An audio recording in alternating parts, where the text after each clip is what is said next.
Hello, and welcome to Around the Political World with John Rothman. I am your host, John Rothman. If you're a fan of the show, make sure to hit the follow button on the top right of Apple Podcasts, Spotify, or wherever you are listening at this very moment. When you hit follow, leave a review or share an episode with a friend. It helps other people discover the show, keeps us going. As I like to point out each and every day, it expands our base. I want to address two issues this morning. First was a statement by the President of the United States yesterday relative to the Epstein case. Like many of you, I sat and listened with horror to the testimony of the survivors of Epstein's abuse. I must tell you, I was in tears part of the time. It is unbelievable that that monster was able to get away with what he did for as long as he did. And that applies to Ghislaine Maxwell, too. And now to hear that Maxwell is being transferred to a camp, if you will, rather than being in a high-security prison, absolutely ridiculous. But here is what really got me yesterday, and I make no bones about it. The President of the United States said the whole Epstein event was, and I want to quote him directly, a Democrat hoax. And he repeated the word hoax over and over again. A Democrat hoax? How could the president not understand the immense human tragedy involved in what Epstein did? How dare he call it a Democrat hoax? By the way, he keeps saying Democrat. It's the Democratic Party, not the Democrat Party. But that is a minor question at this point, given the fact that Epstein's abominations were dismissed by the president as a Democrat hoax. I'm going to say something now that may shock some of you, but I believe it to be true. That kind of a statement should be a disqualification for Donald Trump to be president of the United States. I know that's an extreme statement, but I believe it to be true. And this is another critical factor. The president has now appointed or designated Vice President Vance to be the point person dealing with the whole Epstein question and how it is dealt with in Congress. What an unfair thing to do to the Vice President of the United States, who had nothing to do with the Epstein scandal, and who may, let's be frank, may one day be President of the United States himself. To allow J.D. Vance to be pulled into this scandal is incomprehensible to me, but not to the president, who evidently has no regard for person. This is something which we all need to understand. A resolution has been introduced in the Senate.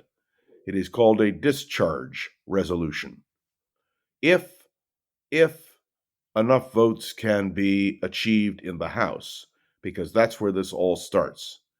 If in the House enough votes can be secured on this discharge resolution, which once it goes through the House would then go to the Senate, there is no doubt in my mind that when the president says that the test of loyalty to him and his administration is for Republicans to reject the discharge amendment.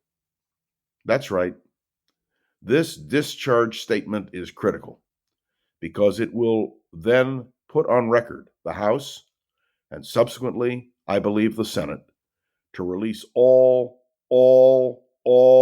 documents in the Epstein case. The tragic circumstances of the abuse of children, which is precisely what we heard about yesterday, and the fact that the president has the audacity to continue to obfuscate, to demand loyalty, to say to Republicans, don't vote for the release of documents, is to me, and I want to say this very carefully, an impeachable offense. It is an abuse of power. It is a misuse of the presidency. And the Republicans have to understand the deep and abiding concern of the American people. And I believe that extends to Democrats and Republicans. So if you're in the House of Representatives, vote for the discharge amendment.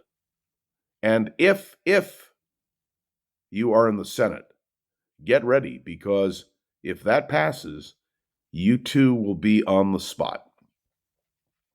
I want to turn now to a hearing that will take place in about an hour with Robert F. Kennedy Jr., who has done everything he can to disrupt the nation's public health.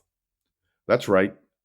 When you have the number of former employees of the CDC and people who have worked for Health and Human Services, when you have scientists who stand up and say, "Be gone.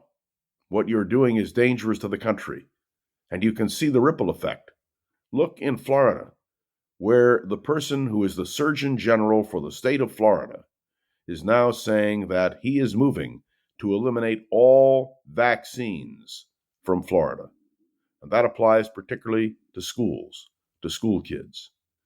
In 50 states of this union, there are rules relative to vaccines. We know that vaccines make a huge difference in the health of our children, and yes, of our society.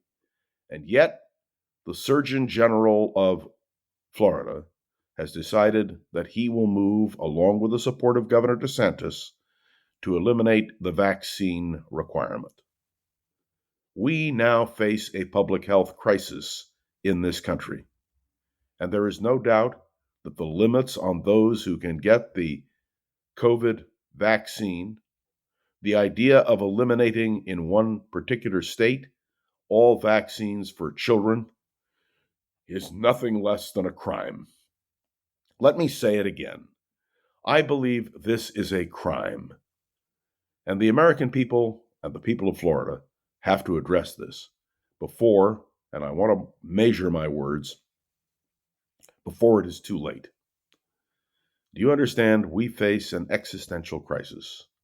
A president who is determined to abuse his power, a situation with the Secretary of Health and Human Services, and I will be riveted listening to Bobby Kennedy Jr.'s analysis of what's going on and the questions he will receive. I'll be listening. What kind of questions Democrats ask versus what kind of questions Republicans ask. This is not an easy podcast for me to do. And the reason is because I feel so strongly, so passionately about the Epstein victims, and I am so disgusted by the White House response. But I am equally disgusted by the attitude of Secretary Kennedy on these critical issues of public health. And when it comes to Florida, if I were a parent in Florida, boy, would I be worried. Wouldn't you? Thanks for tuning into another episode of Around the Political World with John Rothman. I am John Rothman. Make sure to follow along and let me know your thoughts on the show by leaving a review on Apple Podcasts and sharing an episode with a friend or colleague so we can continue to grow and expand, which is, of course, our goal. You can interact with me on LinkedIn, on Facebook, or through my direct email. And I want to say a special word of thanks to Gogo Zoger, the wonderful producer of this podcast, who makes sure we are up and running every day. I am John Rothman, and you are listening Around the Political World with John Rothman. I hope the news is better tomorrow. See you then.